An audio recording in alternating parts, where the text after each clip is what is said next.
Boa tarde a todos novamente, né, com alguns minutinhos de atraso, um tempo de atraso de propósito, para que a comunidade, o povo indígena, né, ou os indígenas, para que eles conseguissem conectar, arrumar, né, a tecnologia, a aparelhagem, para eles assistirem, certo? Certo. Mas eu já estava aqui.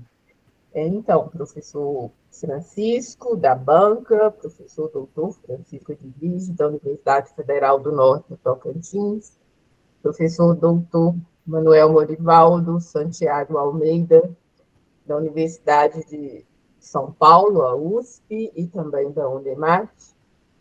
Eu sou a professora Socorro Coelho, da Unimonte, Universidade Estadual de Minas Gerais, e também professora da pós-graduação da Unemate. Estamos em vários espaços hoje, né? Como eu disse, o professor Francisco no Tocantins, a Nídia no Mato Grosso, o professor Morivaldo em São Paulo, e eu em Belo Horizonte, Minas Gerais, e com certeza outros e outros, né? No Xingu, em outras partes da riqueza do Brasil. Né? Então, cumprimento o cacique Mairiru Caiabi, em extensão à sua família, né? E outras autoridades que estão aqui, né? A Nídia só não me passou os nomes, mas podem se identificar no chat, mas todos são bem-vindos e com muita alegria que nós recebemos todo o espaço virtual. Para a defesa, a Cristiane Padovani, que é da TV, não é, Lídia? Da Rádio TV. Ela é a secretária de Desenvolvimento Social, né? A filha dela é a Andressa, que é a diretora da rádio. Uhum. A Eliane está aí, defendeu ontem. A Eliane Batista Martins. Tem o Israel Bugarelli, né, que é meu orientando também. Né?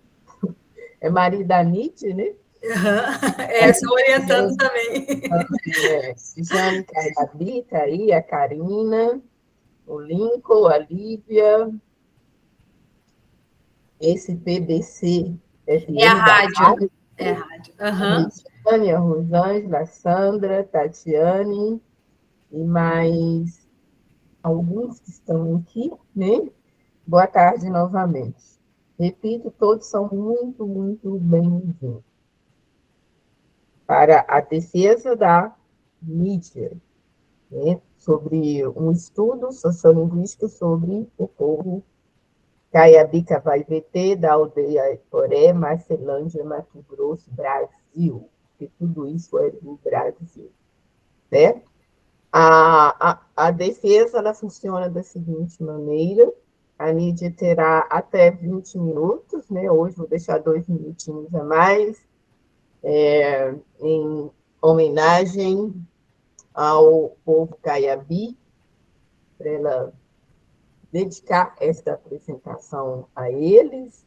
Né? Nós fizemos uma apresentação para a banca, claro, porque este é um evento público em que a NID está sendo avaliada. Mas, mesmo assim, nós direcionamos também a apresentação aos indígenas e depois a todos os presentes. Certo? A NID tem até 20 minutos para expor para a banca, avaliá-la, a pesquisa dela, embora a banca já tenha lido o texto. E também esta apresentação tem como objetivo mostrar para todos presentes o que a Lídia fez, né? Porque às vezes todos escutam, a Lídia está pesquisando, fazendo mestrado, tá? Mas o que a Lídia tanto estuda, tanto lê, né? E ela vai contar de uma maneira resumida a pesquisa que ela fez para todos. Após a fala da Nídia, são dois avaliadores E, como de costume, o professor doutor Francisco, que é externo à UNEMAT, ele começará a arguição e, logo após a fala dele, o professor doutor Manuel Morivaldo, que é interno da UNEMAT.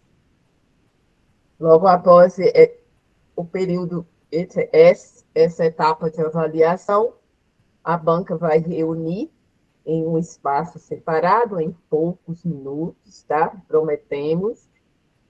E vocês vão continuar na sala, que aí, após 10 minutos, 15 mais ou menos, nós vamos retornar para ler o parecer, se a mídia foi aprovada ou não. Né? Estamos torcendo para que a mídia seja aprovada. Né? Então, tá. Então, bom evento público para todos nós. Eu vou pedir a todos que chato, né? Porque às vezes podem ter esquecido, mas podem ficar com as câmeras abertas se assim desejarem. Aí, Nídia, você tem até 20 minutos. Muito obrigada, professora. Boa tarde a todos. Boa tarde a todos. É um prazer imenso estar com vocês aqui. Meu nome é Nídia Ferraz Lopes. Venho apresentar, e antes de iniciar, gostaria de, em nome da Jane Caiabi, que estará representando o povo Caiabi hoje aqui, agradecer a presença de todos que estão assistindo essa apresentação. O tema, né, do meu mestrado é a situação sociolinguística do povo Caiabi Cavai-VT, da aldeia Poré, Marcelândia, Mato Grosso. A área de concentração é estudos linguísticos. A minha linha de pesquisa é estudo de processo de variação e mudança e de descrição, análise e documentação de línguas indígenas. Né? A minha orientadora é a professora Maria do Socorro Vieira Coelho. E eu fico muito honrada em estar aqui hoje junto com vocês, com a banca examinadora, que é a minha orientadora, professora Maria do Socorro Vieira Coelho, da UNEMAT Unimontes, também o professor doutor Morivaldo, Manuel Morivaldo Santiago Almeida, da USP e também da UNEMAT, e o professor doutor Francisco Edviges Albuquerque, da UFNT, que estará junto com a gente também nessa banca examinadora. Vocês, para mim, são fonte de inspiração, agradeço a todos pelo carinho desde o início, né, e vocês contribuíram muito para que a finalização deste trabalho acontecesse. Aqui é a organização da minha dissertação. Ela é composta por 6 capítulos, sendo a introdução, né, o capítulo 1, o capítulo 2 é os aspectos históricos e linguísticos Caiabi Cavai-VT, Marcelândia, Mato Grosso. O terceiro é o referencial teórico, o quarto, a metodologia, o quinto, a análise de dados, né? O sexto, as considerações finais, seguindo de mais 3, né, espaços reservados às referências, ao apêndice e também ao anexo. Eu inicio dedicando essa pesquisa aos povos indígenas Caiabi Cavai-VT e também a todas as pessoas que contribuíram de forma direta ou indireta no desenvolvimento desta pesquisa. A proposta da minha pesquisa foi analisar e descrever a situação sociolinguística do povo Caiabi Cavai-VT da aldeia Iporé em situação de bilinguismo, considerando as ideologias, as crenças e as atitudes do referido povo, que conta com uma população de 70 moradores e está localizado no Parque Xingu, no município de Marcelândia, Mato Grosso. A justificativa da minha pesquisa foi dar visibilidade aos povos originários e oportunizar o conhecimento cultural e linguístico para a sociedade em geral. Também contribuir e apoiar a população indígena na luta pela garantia dos seus direitos. Favorecer com informações que possam auxiliar os órgãos e entidades competentes, a fim de contribuir de forma positiva para empoderar e valorizar a cultura indígena. E também oferecer contribuições para o fortalecimento da língua caiabi, falada pelo povo Caiabi Cavai-VT da aldeia Iporé, conforme a proposta do Grupo de Trabalho da Década Internacional das Línguas Indígenas, o GT da DILI Brasil.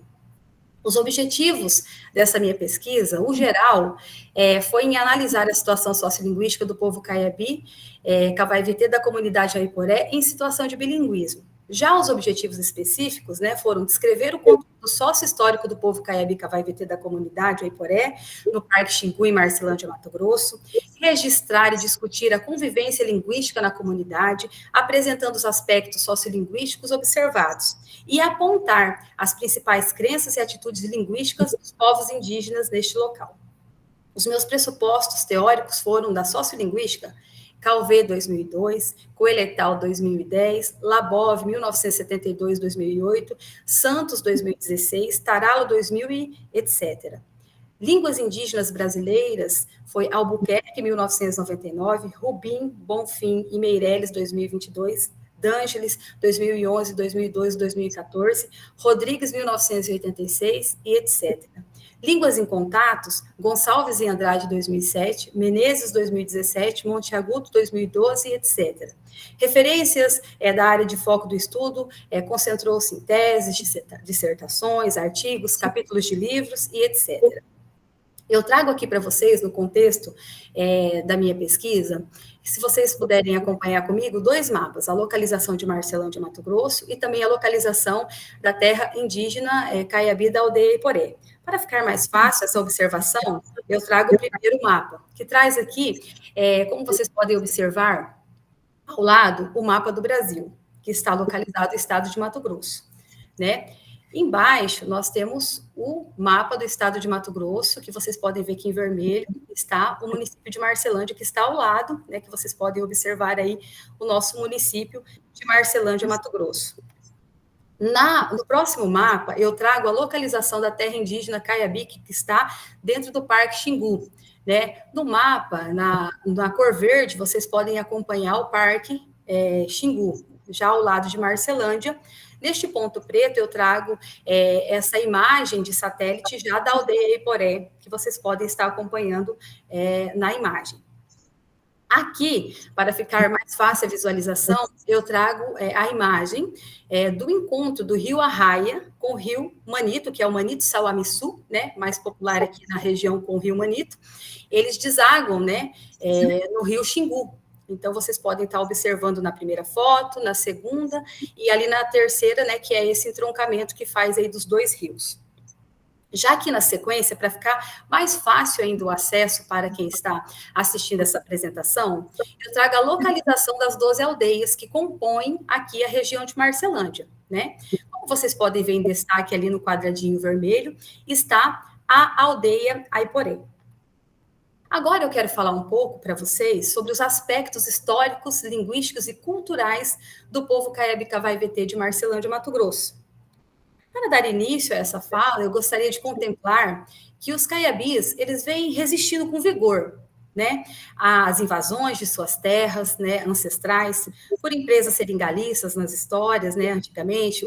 Os dados de Rodrigues, de 1986, ele catalogou informações que esclarecem que os povos originários, a partir dos anos de 1950, na região do Rio Arinos, dos Peixes e Telespires, tiveram suas terras retalhadas em pequenas áreas, e por isso se viram forçados a deixar as suas áreas tradicionais, né? O que resultou nessa divisão aí desses 3 grupos. Nessa ocasião, a maioria da população foi transferida para o Parque Indígena Xingu, denominado atualmente agora por Território Indígena Xingu. Os demais, né, permaneceram em áreas reduzidas na região do Rio dos Peixes e no baixo do Rio do Telespires. Aqui neste quadro, eu trago a organização territorial das comunidades indígenas do Parque Xingu. Nós temos aqui, no primeiro quadro, o estado de Mato Grosso e os municípios que compõem, né, aqui o polo, que é o polo de Marium, que é o polo que atende essa região. Nós temos municípios como Canarana, Querência, Gaúcha do Norte, Natal, Paranatinga, Nova Albiratã, São Félix do Araguaia, São José do Xingu e Marcelândia, como vocês podem ver em destaque em preto. Ali nós temos a terra indígena, que é o Parque Xingu, e as etnias pertencentes a essa região. Como vocês podem ver ali destacada, o Caiabi-Cavai-VT. Ali vocês podem ver que também tem o Izuchá, que são os Jurunas, que nós temos também moradores desta etnia aqui, desse povo, né? Aqui no município de Marcelândia também. Eu trago para vocês a imagem da aldeia Aiporé, no Parque Xingu, né? Essa é uma imagem da aldeia. E aqui nós temos a aldeia Ituxiaiate, que ela é na beira do rio aqui, Manipa, que é dentro do município de Marcelândia. Essa aldeia, ela também serve de apoio para receber, né, os povos originários advindos do Xingu. Quando eles vêm para a cidade fazer compra, ir ao médico, né, cada um tem aí, como vocês podem ver ali, grifado em vermelho, né, nesse círculo, essa casa, ela serve de apoio para receber o povo e a Iporé, e também os demais indígenas que chegam, se dividem em outras casas, né, que estão aí à disposição para que vocês possam observar. Agora eu quero falar um pouquinho para vocês sobre o intuito que é a língua, né, do povo caiabi. Segundo o antropólogo Gutenberg, 2004, o povo caiabi tem a sua filiação linguística conhecida pelo menos desde 1848.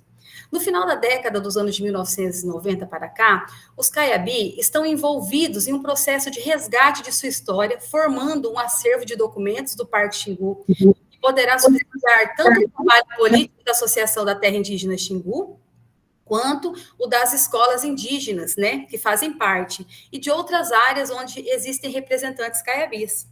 Por sua vez, D'Angelis, 2015, embasado nos estudos de Rodrigues, de 1986, pontua que é evidente, portanto, que a diversidade linguística reflete a riqueza cultural e a complexidade das sociedades ao redor do mundo.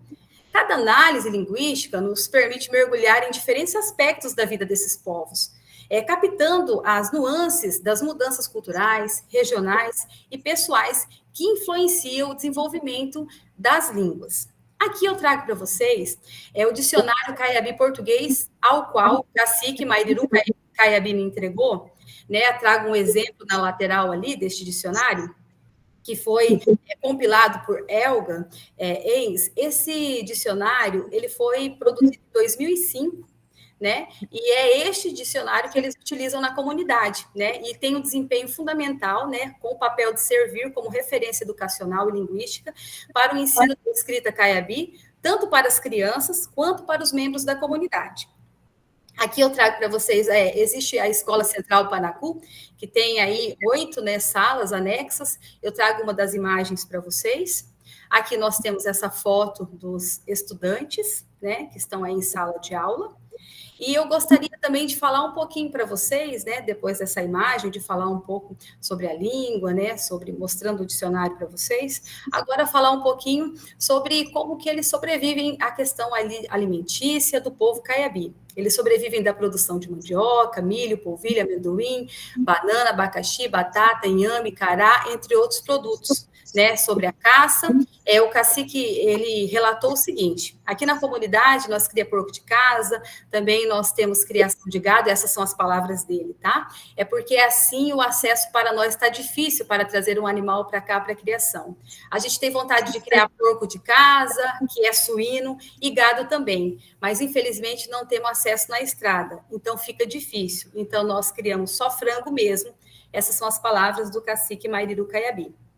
Os caiabis, também já indo para a área dos artesanatos, eles produzem, fabricam, né, artefatos. E dentre os mais conhecidos, né, se encontram as cestas, pulseiras, bolsas, brincos e colares. As palhas de coqueiro e sementes variadas do cerrado são os materiais utilizados para a produção desses artefatos. Mostro para vocês aqui, como eu já iniciei falando sobre alimentação, um fogão, né, que é produzido por eles mesmos para fazer os alimentos. Aqui na sequência eu trago para vocês alguns artesanatos, que é do povo caiabi e também dos povos Yuchá, que são jurunas, que são vendidos aqui na Casa do Artesão, no município de Marcelândia, que tem um espaço reservado para mostrar, né, e para que possam ser vendidos os produtos, serem comercializados os produtos feitos pelos nossos indígenas. Aqui eu trago uma dança que foi realizada no Dia dos Povos Originários, que eles fizeram uma dança para toda a sociedade de Marcelândia, que esteve na feira aqui do município para estarem prestigiando esta apresentação, né, com muita presença de público, e eles fizeram uma belíssima apresentação. E agora, diante dessa apresentação para vocês, da cultura, né, da parte de alimentação, da parte da língua, do povo caiabi, eu quero falar agora com vocês sobre os procedimentos metodológicos da pesquisa. Sobre a metodologia, foi a investigação focada na observação, coleta de dados, análise, interpretação dos resultados. Sobre os procedimentos, foi feita a vivência da comunidade Caiabi para observação da dinâmica social da comunidade, reuniões com as lideranças da comunidade, visita às casas na cidade, na aldeia, para socialização e aproximação com o povo Caiabi. O meu instrumento de coleta de dados foi entrevistas semi-estruturadas, aplicação de um questionário da observação do participante, né? O questionário ele teve 31 questões, sendo que este foi embasado e adaptado aos referenciais dos trabalhos realizados por Glug em 2004, 2013, STEF em 2007. Os sujeitos da pesquisa foram 16 indígenas distribuídos em 3 gerações, crianças, jovens e adultos, né? Equitativamente subdivididos em pessoas do sexo feminino, sexo masculino. Né? A população do povo Caiabi da aldeia Iporé é de 70 pessoas. Esse aqui eu trago para vocês o perfil dos informantes, né? E agora vamos partir para a análise dos dados. Procedemos uma análise detalhada dos dados obtidos junto ao povo Caiabi-Cavai-VT, investigamos a fluência linguística dos informantes na língua Caiabi e no português, assim como descrevemos o contexto de uso dessas línguas conforme os diferentes domínios sociais, e também procuramos detectar e discorrer sobre a receptividade dos falantes da língua Caiabi em relação à língua portuguesa. As considerações sobre essas análises, eu quero falar para vocês que os Caiabis da comunidade de Iporé e Marcelândia mantêm um forte vínculo linguístico e cultural com seus ancestrais, conforme observado durante a pesquisa. A presença de um tradutor foi necessária, que foi o cacique Mariru Caiabi e a sua esposa Jane Caiabi, foi muito importante durante a aplicação do questionário. E mesmo sendo uma pesquisa individual, todos os Caiabis próximos acompanhavam atentamente, demonstrando concordância, e também a comunidade, ela é uma comunidade muito unida, que apoiou e incentivou uns aos outros, mesmo que à distância, durante todo o processo de coleta de dados da pesquisa. Diante dessa minha fala, quero falar para vocês sobre as temáticas de análise. A temática 1, eu trabalhei com questões de identidade. Foram compostas 10 questões para essa análise. Na temática 2, identificação de padrões identitários, que foi a variação e a intensidade da identidade, foram 8 questões. Já na temática 3, foi o grau do bilinguismo dos informantes da comunidade e o reconhecimento da identidade, que foram 13 questões.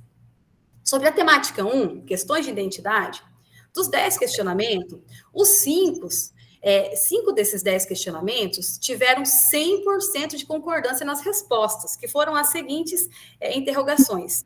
Preferência por conversas em Cavai-VT, achar normal indígenas que só falam a língua indígena, considerar importante o uso do Caiabi-Cavai-VT na escola, reconhecer a diferença entre o Caiabi-Cavai-VT falado em outras comunidades indígenas e o local, e aprender o Caiabi através da família. Então, esses questionamentos, todos tiveram 100% de concordância nas respostas.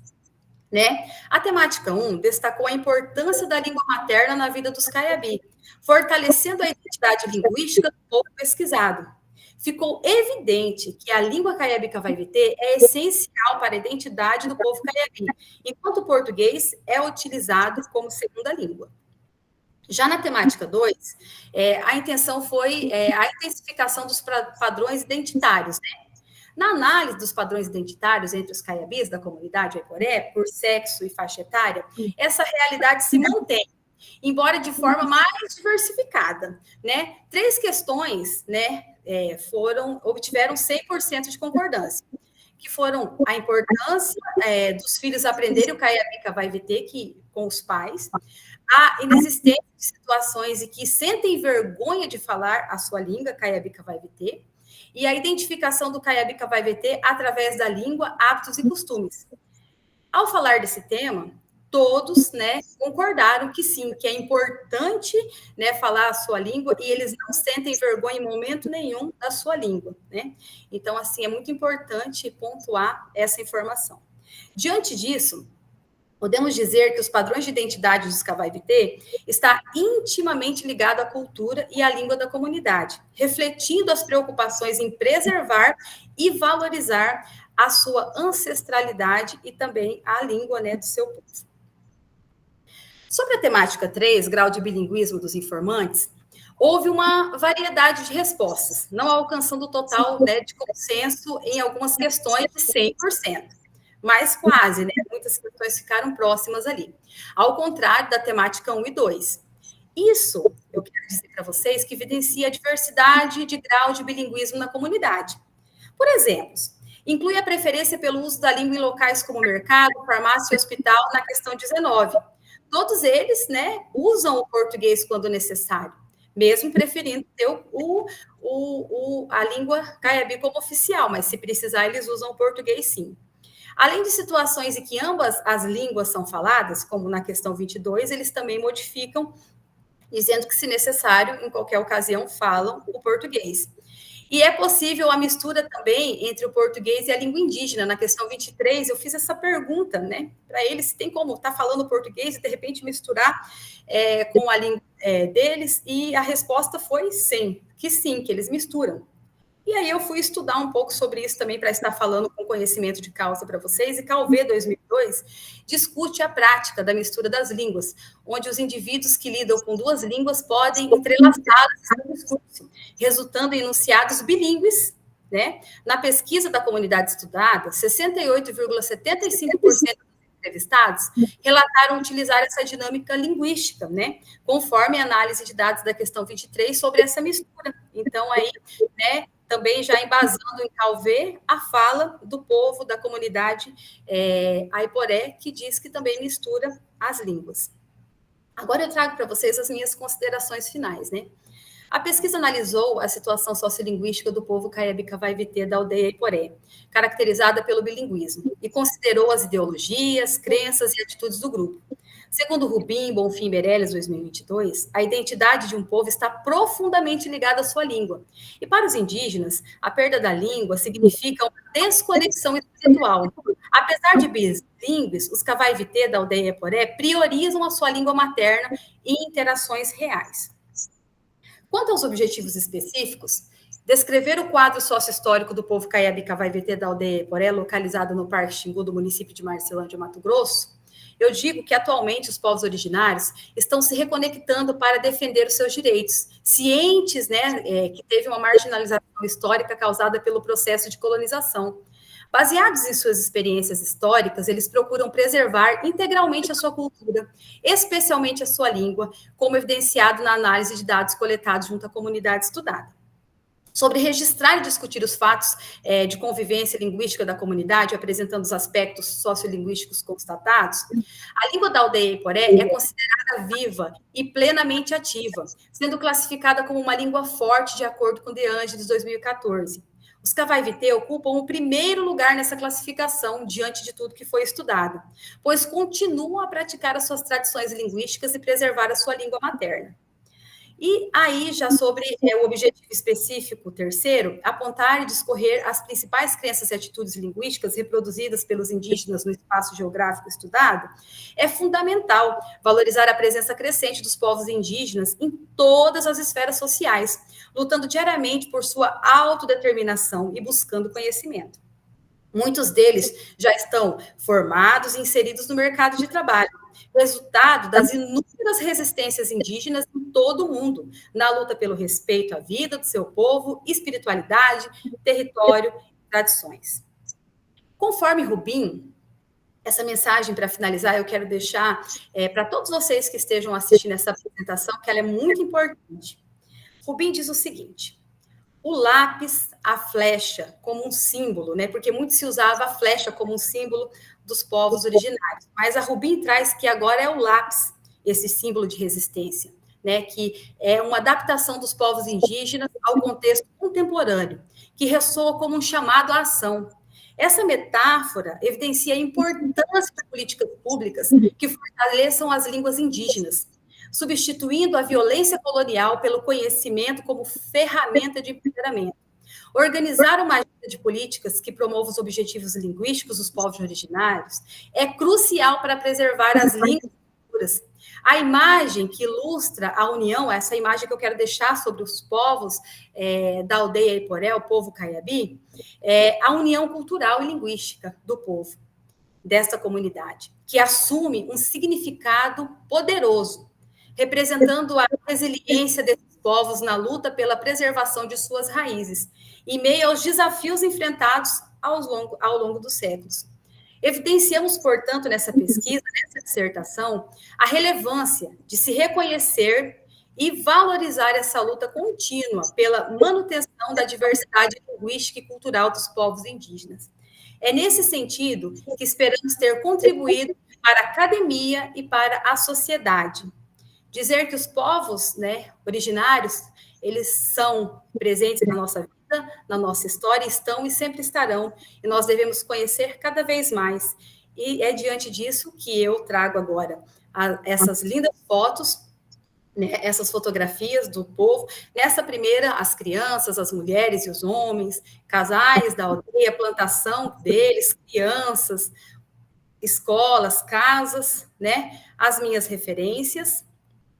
Aqui nós temos a Jane Caiabi, que é a primeira da foto, seguida de suas filhas, netas, pessoas que são muito importantes, que foram muito importantes para a conclusão dessa pesquisa. Fico muito agradecida.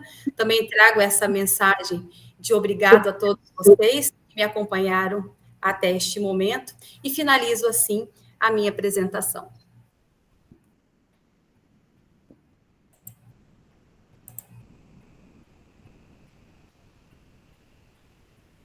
Emídia, muito obrigada pela apresentação.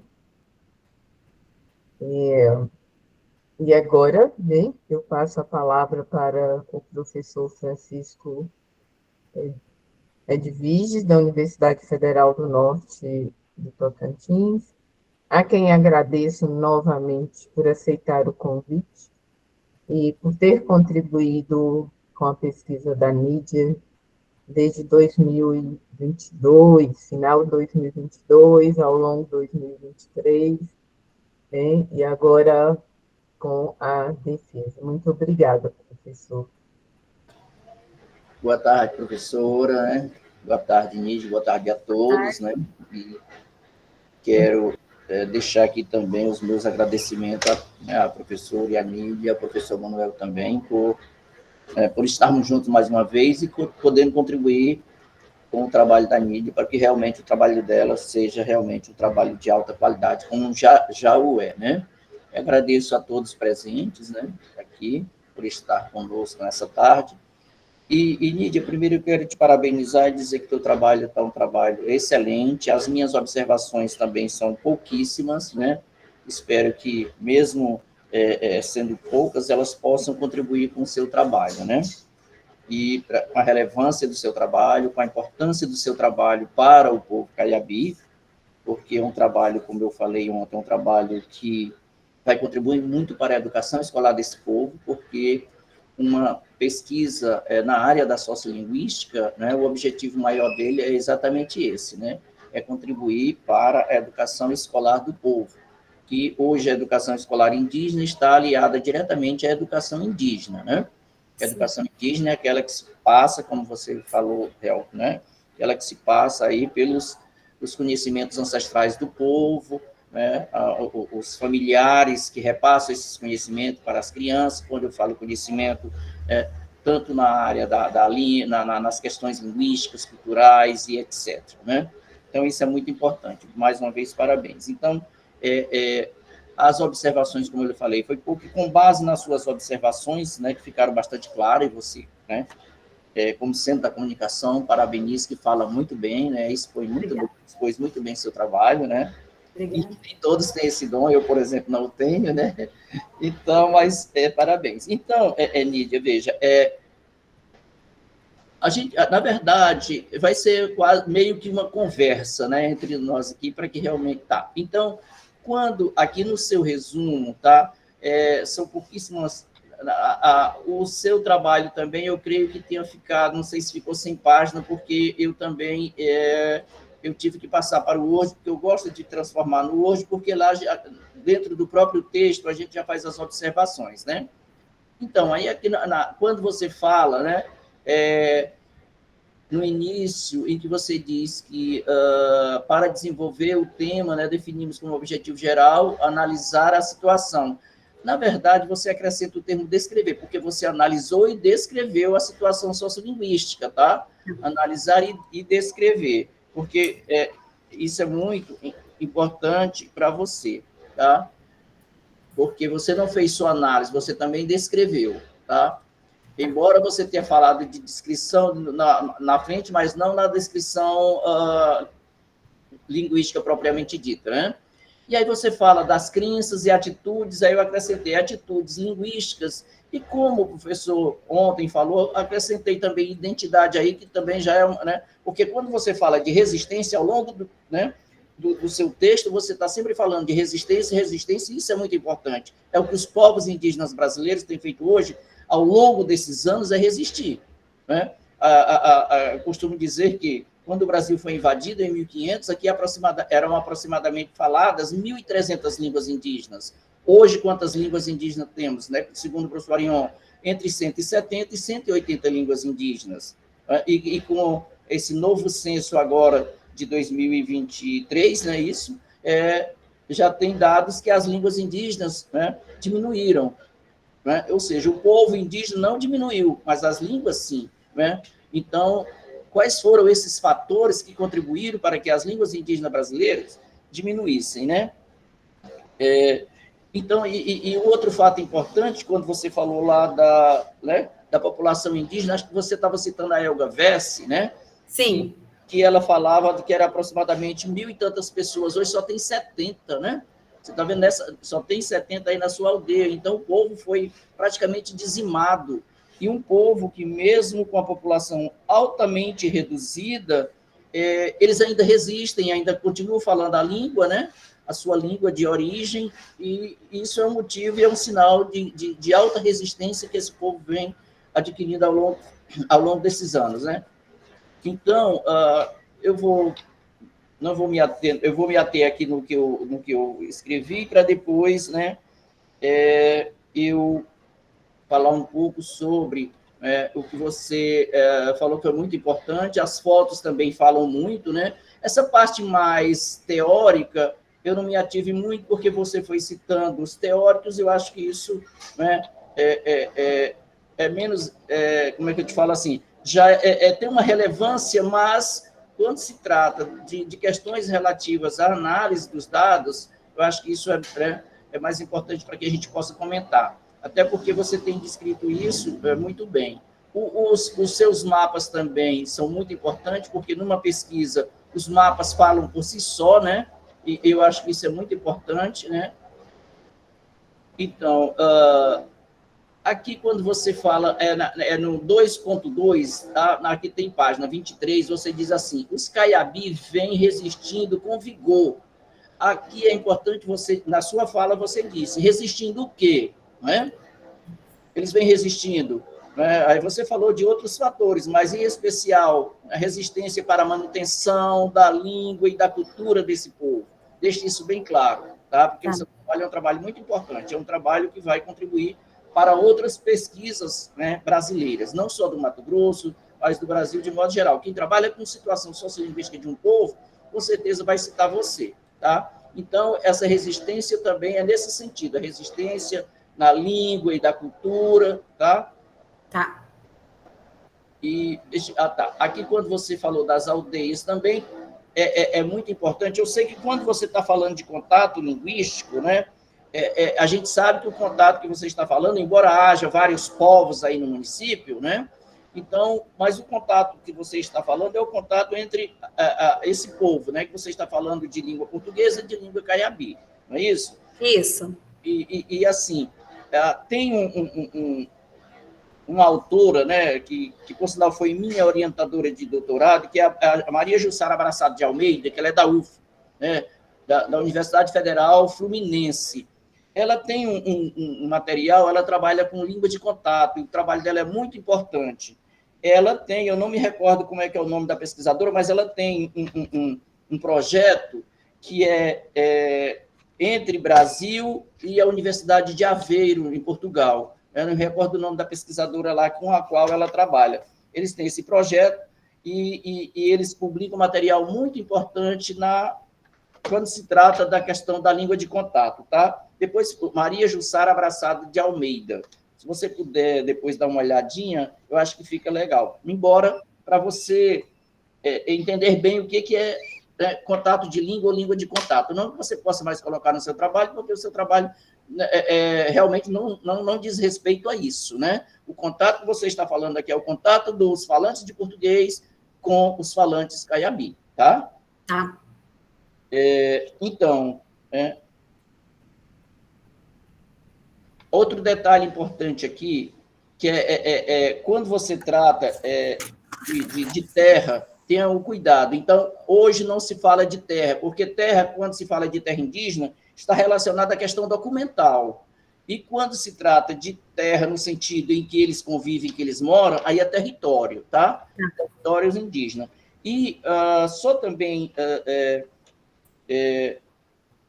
a título de informação, não se usa também o termo etnia. Onde houver etnia, você usa povo, tá? O povo indígena e não etnia. Existem tantos povos indígenas no Brasil e não tantas etnias, tá? Isso é muito importante. Outro detalhe é a questão, não sei se você leu o Arion Rodrigues, lá de 86, em que ele deixa bem claro, não se pluraliza o nome dos povos indígenas. Então, são os caiabi, tá? Os panará, e assim vai, né? Os caiapó, tá? Os xerente, não se pluraliza o nome de povos indígenas. Isso é uma norma da ortografia antropológica, tá?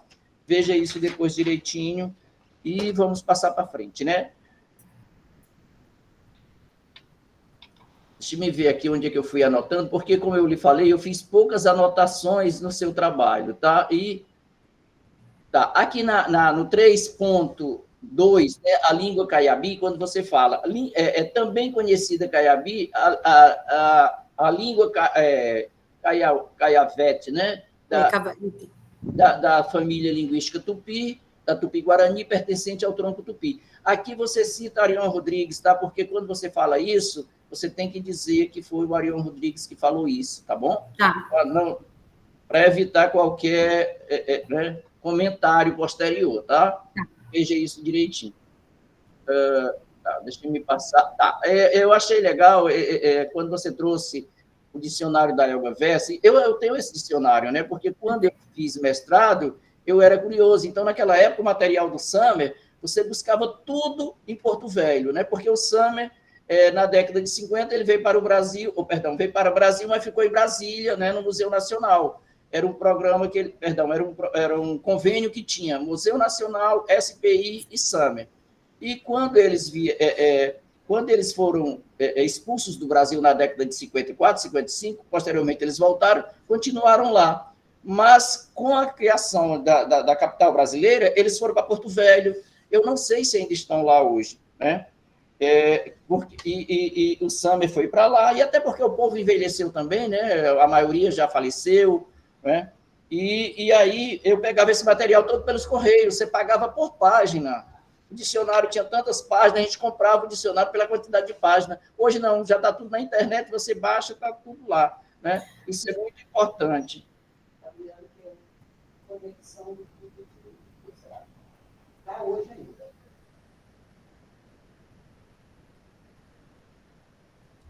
Desculpa, tá, Lília? Não, imagina. Isso. Então, o Summer, né, até 99, ele estava em Porto Velho, né? E hoje eu não sei como é que está a situação em função disso. Mas esse material, eu falo sempre, né? Todo como é que eu lhe falo assim? Todo esse legado de escrita das línguas indígenas no Brasil, a gente deve ao Summer. A gente sabe que as intenções eram outras. É tanto que você, em todas as aldeias, ou todos os povos indígenas brasileiros hoje, ainda existem as missões, né? Sim. Missões, aí hoje já tem uma mistura de igreja, de religião, mas as missões Novas Tribos do Brasil que substituíram o Summer, né? Então, e eles continuavam com esse material né, publicando e usando em sala de aula, porque o que acontece? Você mesmo deixou bem claro, esse material ainda hoje é usado na sala de aula, e a gente sabe. Então, esse material é um material que não reflete mais a língua e a cultura do povo. Porque, olha só, quando ela estava aí, tinha quantos indígenas? Né? 1.000 e tantos indígenas. Hoje tem 70. Outro detalhe importante. Foi uma crítica que um indígena Pinagé até fez aqui uma época, porque acho que o último informante do Summer faleceu no ano passado. Então, o que eles diziam, né? Que os indígenas que eram os informantes dos linguistas do Summer eram iletrados. Então, a língua não era o que hoje... Hoje os indígenas estão aí, né? Como é que eu lhe falo? Cursando a universidade, cursando o ensino médio, etc. Então, hoje eles têm uma grande noção do que é, né? O que é aquilo que a gente chama de norma padrão e a norma não padrão. Né? E, principalmente, se ele for um professor formado, ou tiver mestrado ou doutorado, ele é consciente disso. E aí ele disse, ora, naquela... E outro detalhe, eles trabalhavam com 2, 3 informantes para todo o povo, né? E a língua que eles descreveram era a língua daquele povo. Né? Então, a língua, hoje, essa língua que está nesses livros do Summer, eles não refletem, né? E engraçado, não reflete a situação da língua hoje. A língua, como você está trabalhando com sociolinguística, você já viu quanto a língua variou? Sim. Qual é o discurso dos velhos? As crianças não querem mais falar a língua, o jovem fala, né, o caiabi diferente de nós, parece até que não é caiabi. Então, esse discurso é o discurso de todos os velhos indígenas do Brasil. Por quê? Porque a língua varia. Sim. E para eles estão mantendo a língua desde a época, porque a gente sabe que quanto menos letrado, né, é a pessoa, mais marca da oralidade tem e marca desde o início do seu processo de aquisição de língua. Então, é isso. E é engraçado que ela chama, ao mesmo tempo, de dicionário e glossário, né? Que se pegar hoje, isso não é, na verdade, não é dicionário, é um glossário. O que ela fez? Ela pegou o caiabi e traduziu para o português. O que é português ela está falando que é? Não estou fazendo crítica, não, só estou falando que hoje, português era dicionário, e o que é caiabi é glossário, né? Então, para o pessoal da lexicologia hoje, então eles criticam porque, na verdade, não é dicionário, é um glossário, né? Uhum. Nesse sentido. Mas a Helga Vesse foi uma grande pesquisadora, e ela, acho que morreu há pouco tempo, não sei se ainda está viva, como é que... Mas, assim, foi uma grande pesquisadora, trabalhou muito com a fonética e a fonologia dos povos, inclusive do povo caiabi. Eu li o doutorado dela, que ela fez antes do dicionário, eu acompanhei ele todo para fazer o trabalho. Isso é muito importante. E ela trata de um aspecto importante, que eu não sei se tem, que é da questão da fonética e da fonologia, que eu não sei se tem no povo caiabi, que é o que ela chama de eco vocálico, né? Que é muito importante, ela falando de eco vocálico. O que é o eco vocálico? Nas línguas indígenas, as consoantes que estão em posição de coda, na posição final, né, elas soam como se fosse um fonema, como se fosse, não, elas são um fonema, né? Então, uma palavra que termina em P, por exemplo, eu vou dar um exemplo em Apinagé, rop. Então, esse pó está traduzido, pram. Então, é P-A-R-A-M. Então, ele fala pram, ou seja, há um eco vocálico. A vogal anterior a esse grafismo, esse fonema, ela ecoa lá no final. E foi muito importante o trabalho dela para a minha pesquisa, porque no Apinagé, nos povos G tem isso. Né? Os povos G, isso é bem marcante. Né? E eu achei interessante, doutor, né? Aí aqui, quando ele diz assim, olha só, né? Você está citando a Helga Vesse, na página 38, a língua caiabi é falada por aproximadamente 1.100 pessoas, né? Naquela época, né? Uhum. Talvez fosse até legal você dizer assim, de acordo com a Helga Vesse, naquela época, você retoma aquela época, eu acho que fica legal. Tá. E hoje, nós temos... E com certeza, naquela época, quase todos eram monolíngue em língua caiabi, né? Sim. E o seu trabalho se torna também um trabalho muito importante, tá? É porque você trabalhou com criança. Aí você pode dizer quais são as crianças que são monolíngue ou são bilíngue. E por que elas são bilíngue, né? Se são aquilo que a gente comentou, se são filhos de casamento mistos e etc, né? A estrutura... tá. Aí, quando você fala aqui eu vou pedir para você corrigir. Quando você está falando do dicionário da Helga, você está falando que é a estrutura da língua. O dicionário não dá conta da estrutura da língua. Então, tira a estrutura da língua, né? aí você só, olha, a estrutura da língua caiabi neste dicionário, não é estrutura, porque quando se trata de estrutura, você vai com morfologia, sintaxe, semântica, fonética, fonologia, tá? Tá, para tirar a estrutura. Tem uma estrutura, porque ele não dá conta. É tanto que não dá conta que mais abaixo você disse o que ele é, né? Que é uma introdução, é o alfabeto, é a organização do dicionário português, né? E aí você vai, a lista de, como é que eu falo? A lista de abreviatura e símbolo, né? Dicionário e glossário, os verbetes, então ela está trabalhando apenas com verbetes, que é um glossário, né? Então reveja isso. Sim, sim. Tá, aqui quando você diz, né, a percepção da realidade linguística né, da cultura caiabi, né? Eu acho que não é a percepção da cultura, é a percepção do povo. Tá? A cultura, é claro que a gente sabe que língua e cultura não podem, né, não estão, né, separadas. Né? É tanto que a morte de cultura ocasiona a morte de língua e vice-versa. Então, aqui você vai falar de realidade linguística, né? Uhum. Realidade linguística e cultural do povo, né? Aí você fala, o povo indígena mora na região do Xingu, né? E traz raízes ancestrais, né, presente da lembrança e etc. E um dos destaques da comunidade, né, da casa. Tá, aqui, eu tinha lido... Tá, então, assim, eu não sei como você quis explicar isso, quando você fala dessas lembranças e etc., o que acontece?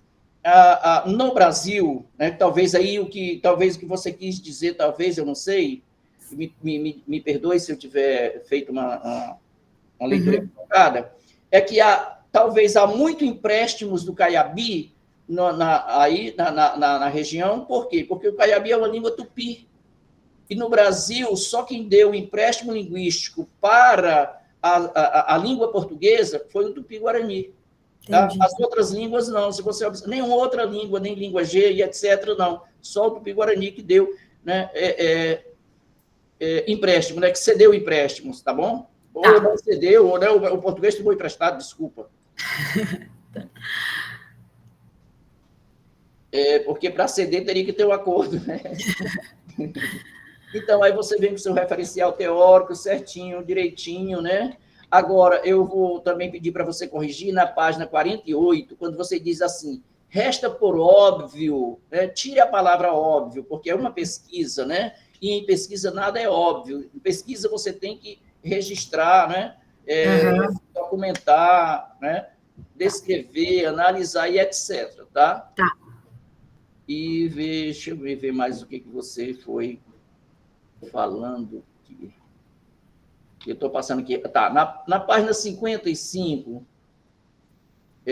aqui na página 55, já no finalzinho você diz assim, trata-se, portanto, de um desafio, por sua vez, considerar a ação de estudar as línguas indígenas para diagnosticar a variedade linguística, né? Aqui, aqui seria melhor você dizer para diagnosticar a situação sociolinguística, porque quem vai dar conta da variedade linguística ou da variação é a sociolinguística. Tá? E aí, ao invés de diagnosticar a variedade linguística, a situação sociolinguística, tá bom? Sim. Porque aí é importante você dizer isso e deixar bem claro, né? Tá. Aí você diz, lá no finalzinho, deste modo, a discussão se torna cada vez mais necessária no sentido de aprofundar os conhecimentos, né, da língua, a respeito à sua língua, à sua cultura, à vivência. Isso porque conhecer bem um linguajar indígena, não tire essa palavra linguajar, tá? Conhecer uma língua indígena também é parte do processo de preservar as línguas, né? Que advém. Aí o que é que eu coloco? Eu peço para você trazer a sua pesquisa para aí, você finalizar com sua pesquisa, assim como na língua caiabi, etc, etc, tá? Mas tá escrito aqui, tá em vermelho, mas também chamei a atenção, tá? Tá. Na página, deixa eu me ver aqui, na página 57, quando você está falando de metodologia, no segundo parágrafo você diz assim, a sociolinguística como fundamentação teórica. Aqui seria legal você colocar sociolinguística variacionista. Tá. Porque você está falando, você só está trabalhando com sociolinguística variacionista, você está trazendo o Labov. E você está vendo, você diagnosticou os níveis e os graus de bilinguismo do seu povo. Sim. Então, a língua variou. Então, isso é sociolinguística variacionista, tá bom? Tá, beleza.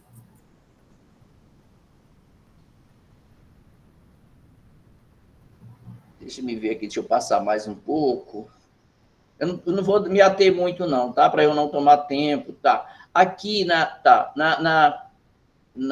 deixa eu me ver, a língua falada na família, né? Aqui eu chamei a atenção um pouco, porque você diz assim, análise das respostas revela que os informantes indígenas, Caiabi, da comunidade, a Iaporé, utilizam predominantemente a língua materna em ambiente familiar. Olha, você vai trocar ambiente familiar, né? Até você deixou isso bem claro quando você falou de mistura de língua, sabe? Uhum. Tá? Então, assim, onde tiver mistura de língua, você vai trocar esse termo por alternância de língua. Eu acho que fica melhor. Porque quando fala de mistura de língua, desculpe, parece-me que dá uma ideia eu não sei, no conceito da gente ou na cabeça, que é como se você pegasse as línguas e misturasse. E não é assim. Tá. Aí você vai colocar... Geralmente o termo usado era alternância de código, mas eu prefiro alternância de língua. E isso é comum, Nídia, em todo bilíngue.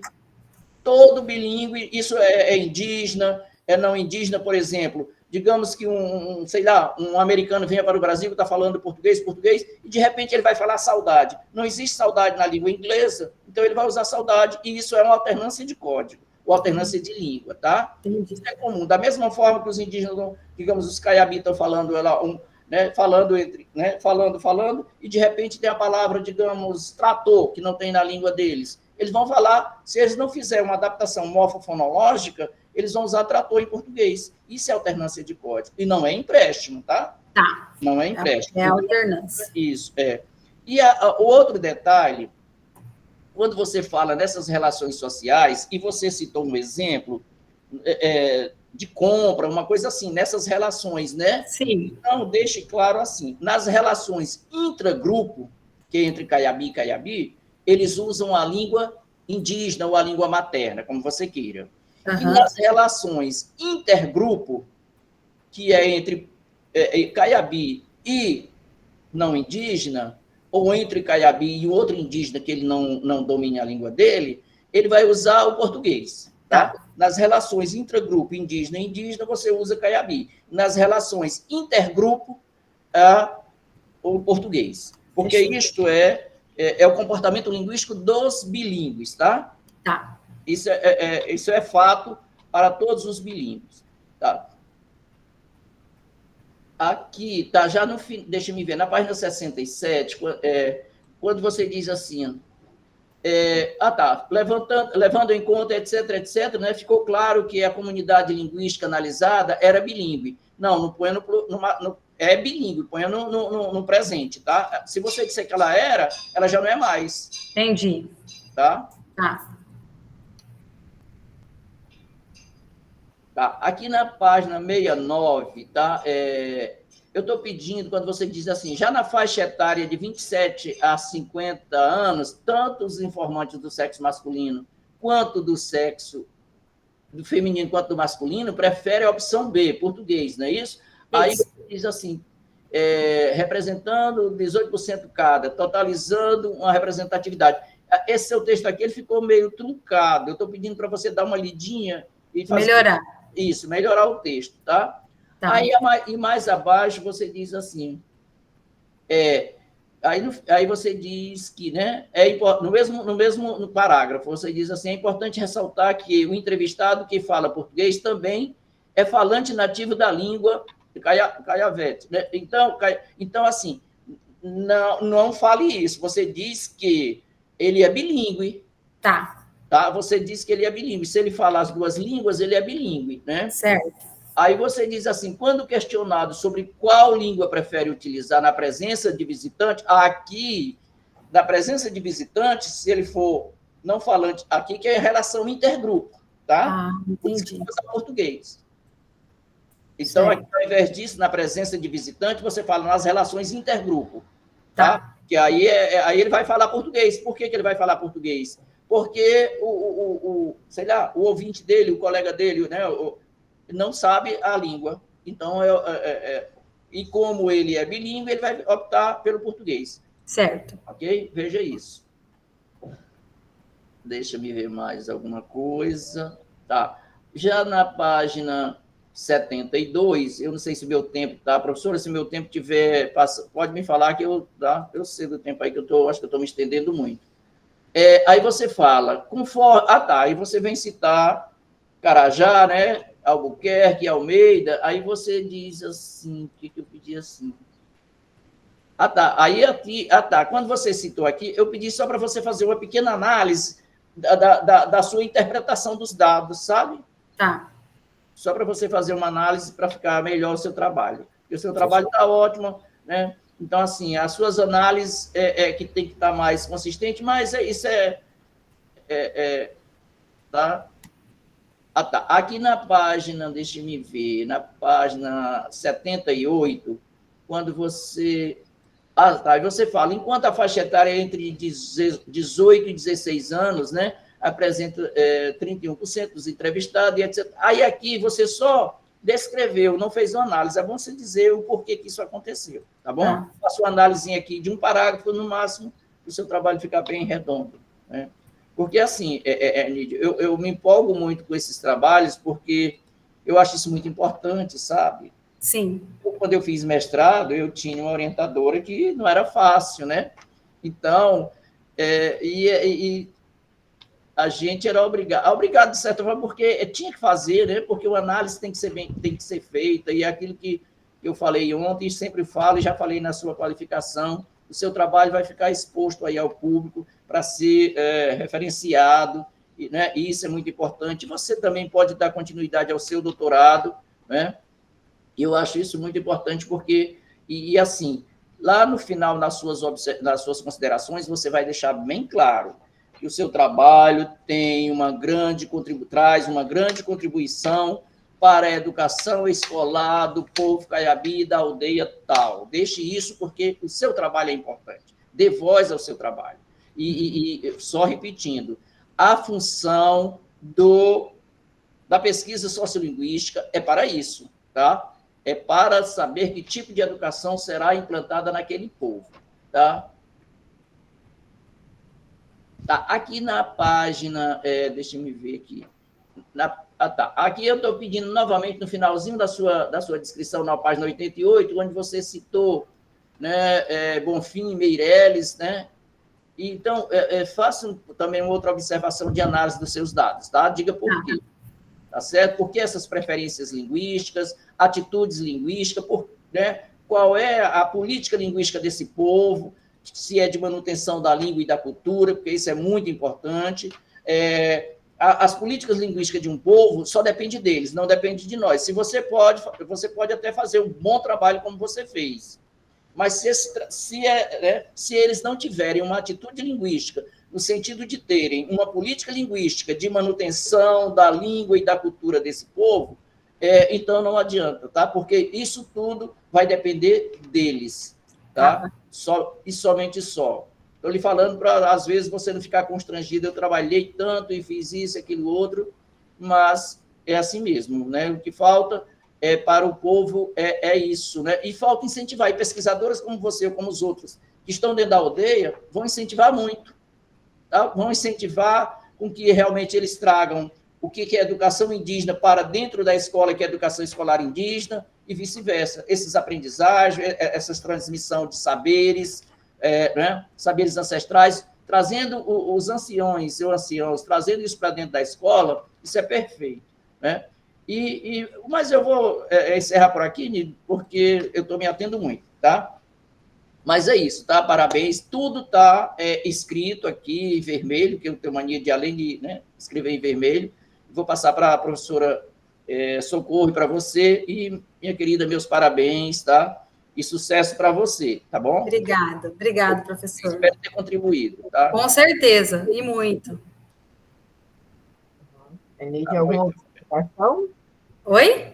Alguma observação, Lídia? Então, não, sobre o que ele falou, né, tá certo, tem muitas colocações ali que eu já vou organizar com certeza para arrumar. Agradeço muito a sua presença aqui, professor Francisco, toda a sua fala, o seu conhecimento, o senhor que tem uma contribuição muito grande para a área indígena, eu tenho certeza que eu acompanho seus trabalhos, tudo que o senhor fez, te sigo no Instagram, admiro muito seu trabalho, né, gosto muito mesmo, realmente, do seu trabalho, sou sua fã, que nem diz o outro. Obrigado. Então, assim, o que eu falei é muito pouco, sabe, assim, é coisa que não há exigência nenhuma grande que você não possa fazer, só para deixar o seu trabalho bem mais redondo e realmente... Hoje eu agradeci a professora Socorro antes, porque graças a ela eu pude conhecer o senhor e a Altaci. E para mim foi muito importante esse conhecimento. E a professora Socorro fez parte disso. E hoje eu agradeci ela, porque vocês dois são muito importantes para o povo, para os povos originários. Muito obrigada. Obrigado. Hoje também eu tive a sorte de ter recebido um telefonema da Altaci, né? Porque o que acontece? O Rio Tocantins, né? E o Rio Araguaia, quando eles chegam no Pará, ele se torna Rio Tocantins. E o que acontece? Fizeram um projeto lá, os Gavião do Tocantins com os Paracateiê do Tocantins. E ela achou que era do estado do Tocantins.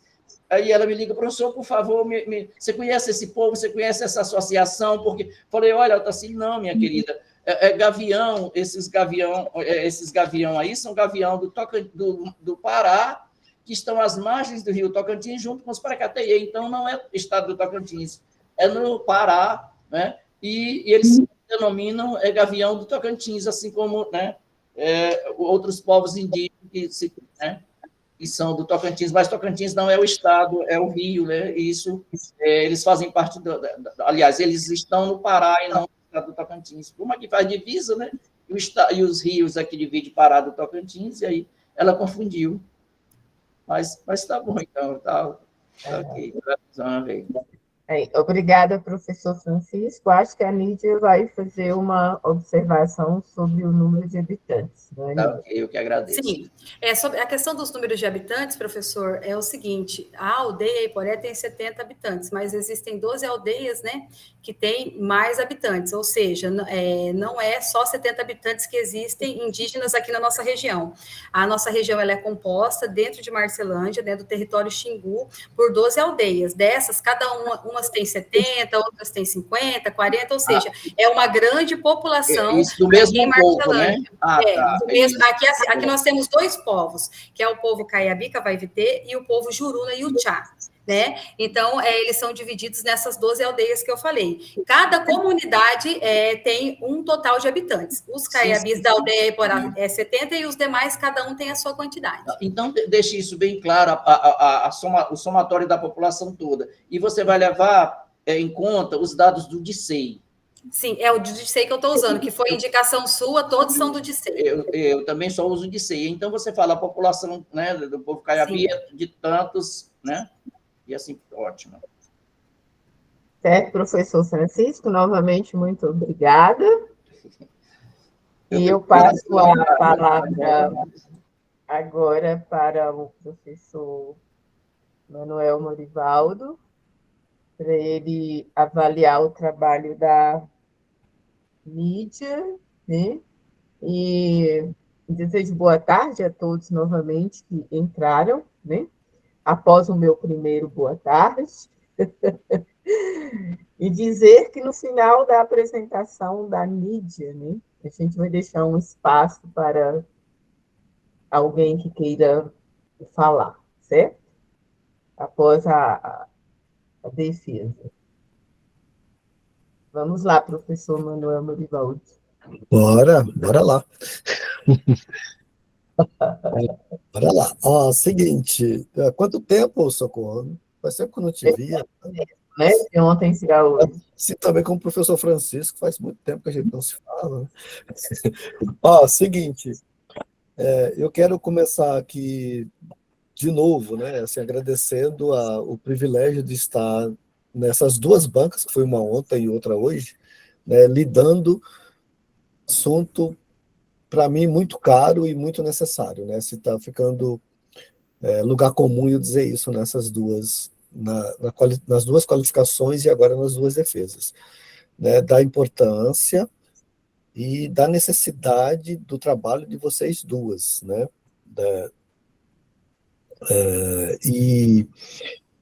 e assim, para mim, assim, é honra de verdade, assim, né? Quando a gente fala de verdade, é porque é comum a gente dizer é uma honra tal, e fica só meio na conversa, mas aqui, quando a gente fala é de verdade, é para reforçar que é de verdade mesmo, né?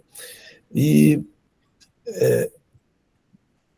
assim como no trabalho da Eliane, ontem, né, e também no teu trabalho, Nídia, eu olho aquilo que vocês apresentaram na qualificação, as observações, tal, claro que eu anotei, né, e o que vocês entregaram agora. Né, da Eliane, já falei tudo que tinha que falar ontem, e agora é a tua vez.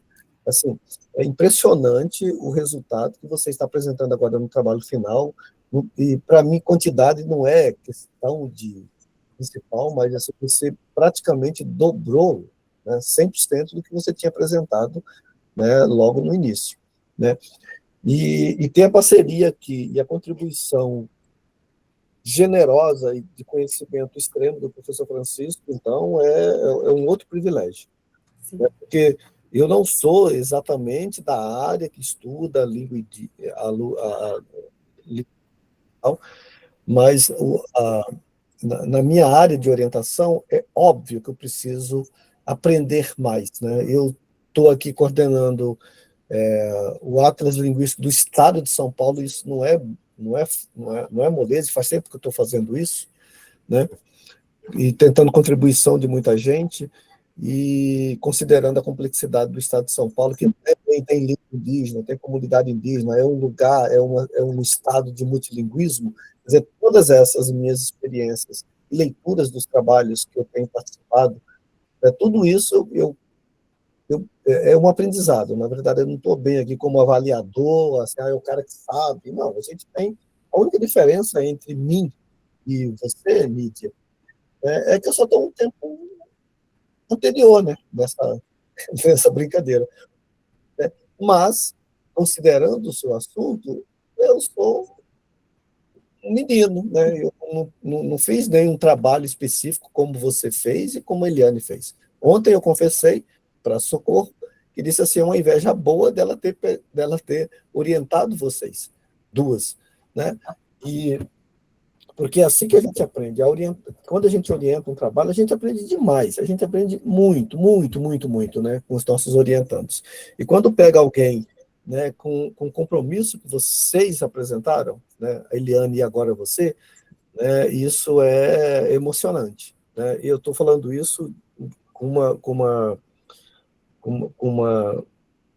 certa emoção e certeza absoluta que o trabalho que você está apresentando agora é um trabalho que merece, sim, né, ser publicado, ser referenciado, ser meio que assim, assim, modelo de trabalho, assim, de verdade. É claro que sempre tem, né, os pontos que a gente nunca, ninguém é infalível, né? A gente não é infalível em nada, né? Mas assim, lendo o teu trabalho final, eu percebi o seu compromisso, né, de fazer um trabalho muito, muito apurado, muito fazendo a coisa com gosto, sabe? E aí, percebendo aqui na tua defesa a presença, né, acho que só a Jane, né, que tá da comunidade. O pessoal, todo mundo desceu para o Xingu hoje. Hoje eles desceram todos, aí ela que ficou para representar. Isso, ainda bem, Jane, seja bem-vinda e parabéns por você estar aqui presente, tá? Para você ratificar tudo que a gente está falando, isso é ótimo, porque é só você mesmo que conhece muito bem, né, tudo que a Nídia escreveu e que a gente está aqui, de longe, né, dando palpite no trabalho dela. Né? A presença aqui, isso eu sei da sua importância, Nídia, política na sua cidade, você trabalha na comunicação social, né? E aí a presença do Lincoln aqui, A né? secretária a nossa primeira-dama também está assistindo. A primeira-dama, ou seja, eu achei assim, aí a Cristiane, né? Cristiane, Cristiane, que é a primeira-dama. E também tem aqui, que eu identifiquei, Departamento de Cultura, também é do município. Também faz parte da pasta. Então, isso é raridade, meu bem. Isso é raridade a gente ver isso. Assim, considerando do lugar de onde eu estou falando, São Paulo, né? De você ter numa defesa de um orientando, seja lá quem for, né? Assim, a presença de pessoas que têm muita influência e que têm o poder de alterar socialmente, politicamente, um lugar, como é o caso. Você tem um poder muito grande, né, como comunicadora. Né? Primeira-dama aqui também tem um poder muito grande, a Secretaria de Cultura. Isso não é, né? Isso não é, isso não é comum acontecer em defesas. Não é mesmo. Olha que faz tempo que eu estou nessa brincadeira. Tá? Não é né? Então, isso é de uma... primeiro, assim, considerando isto, né, eu não estou falando aqui simplesmente do lado do político, não sei o que, não. Estou falando do que significa. A gente tem que separar a pessoa física do poder, né, administrativo, do que representa. Eu costumo dizer sempre assim, quando os colegas reclamam, porque a CAPES, porque a USP, porque a UNEMAT. Não, não é, a gente não tem que falar, porque a prefeitura X, porque o Estado X. A gente não tem que falar da instituição, a instituição é composta de pessoas. E a gente tem que ter essa capacidade de diferenciar as pessoas que estão ali naquele momento fazendo a representação institucional, e essa é uma representação importante, porque altera o institucional, né, e você jogar a culpa no Estado, jogar a culpa, sei lá, em quem for. A gente tem que saber separar isso. Então, para mim, isso é uma raridade, essa sua defesa, para mim, é uma raridade, né, assim, considerando a presença de pessoas que têm importância política, cultural e do lugar de onde você está fazendo a sua pesquisa. E principalmente você sabe, né? Quem tem, pela tua função, pela sua profissão. Então, assim, aumenta mais a minha inveja boa, né? Veja, é uma privilegiada. Agora, vamos direto para o assunto, tá aqui. Eu, assim, francamente, eu tive todo o cuidado de olhar o teu trabalho, né, desde a qualificação, né, e agora que se apresentou, e tirando, concordo com tudo que o professor Francisco disse, que eu acho que você tem que se fazer essas emendas todas para o trabalho ficar mais afinado ainda. Tá? Agora, sim, o teu trabalho ficou para mim, assim, olhando capítulo por capítulo, introdução por introdução, né, que principalmente aquilo que eu anotei. Né? Ok, agora os seus objetivos estão claros, estavam um pouco confusos, como é que estavam. Né? Bom, dá para perceber, todas as pessoas que estão ouvindo aqui, né, que um trabalho que tinha na qualificação, sei lá, 60 e poucas páginas, agora tem 148 páginas, e eu não estou me referindo ao tamanho da coisa, tá? Da página, mas a qualidade do que foi acrescentado. Né? E então, para mim, a tua introdução ficou perfeita.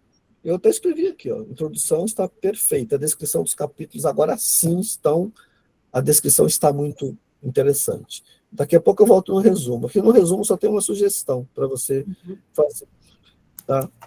Que lá na quarta linha, né, e aí é uma questão de escrita mesmo, né, que você colocou assim.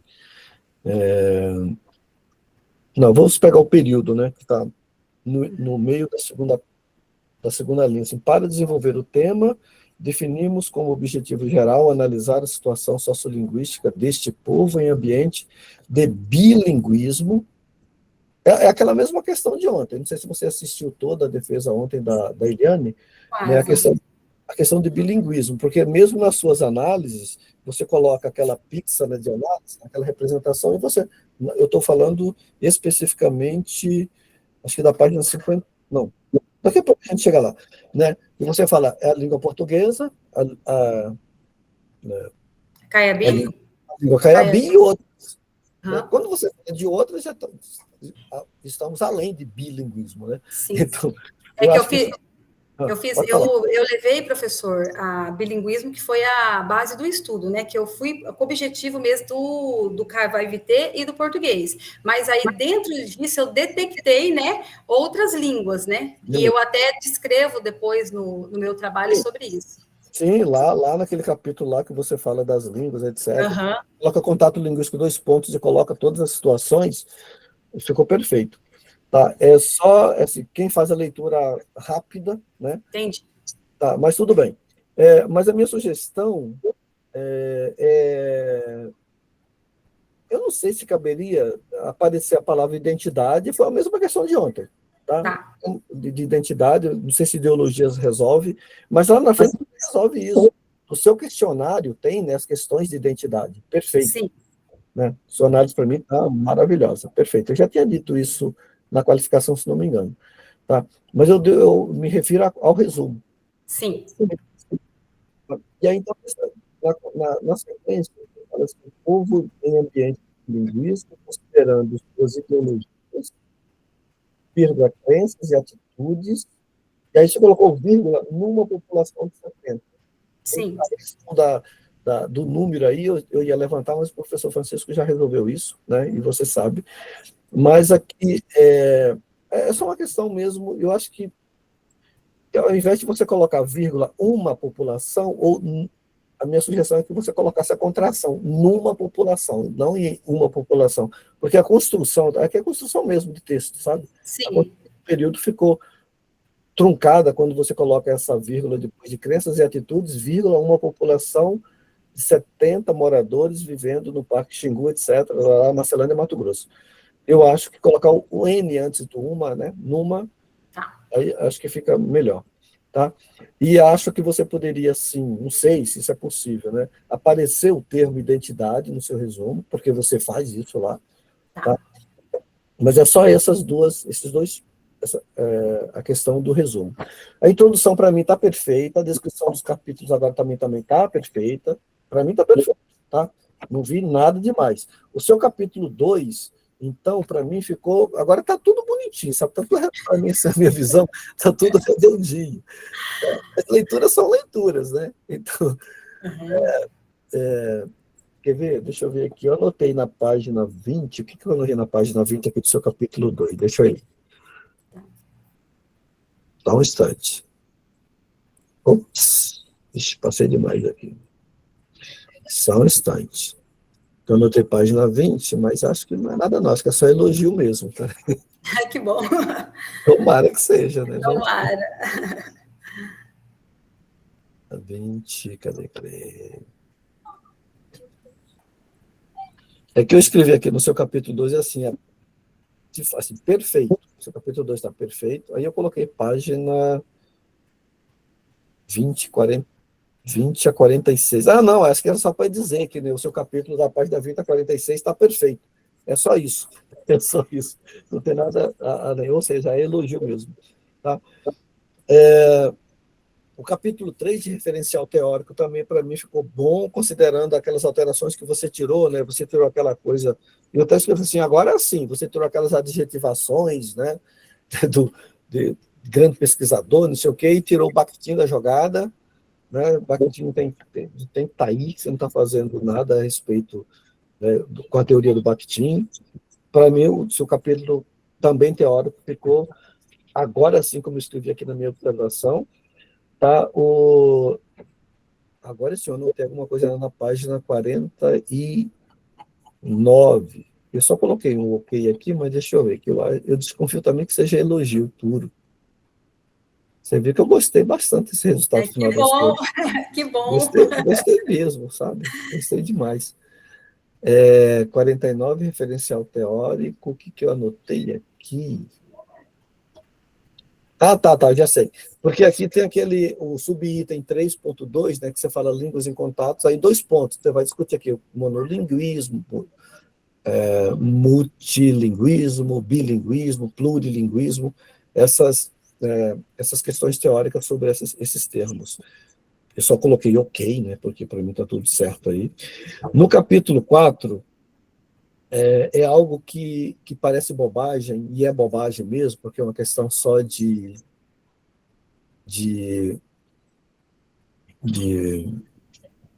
sei lá, de proforma mesmo, né, que é a coisa do Apod, que no trabalho da Eliane ontem, né, ela manteve algo que eu já tinha falado lá na qualificação, Como é uma coisa tão mínima e sem grande importância, ficou, né? Mas a Eliane já vai resolver. Aí eu só quero ter certeza em relação a você. Você utilizou o APOD nas páginas 58 e 71, que eu anotei, que eu percebi, para saber se de fato você. Eu até coloquei uma risadinha aqui na frente, tá? Um emoji de risadinha na minha anotação, para dizer, pô, professor chato, fica pegando essa coisa, mas não é chata, não, isso é importante.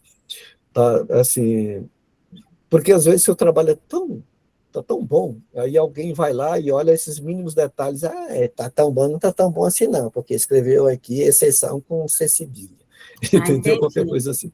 Vai nessas minorias para desmerecer todo um trabalho que está muito bom, bem feito. Então, eu só quero ter certeza, se você usou na página 58, depois vamos lá na 71, que eu identifiquei onde você utilizou o APOD, e você colocou assim.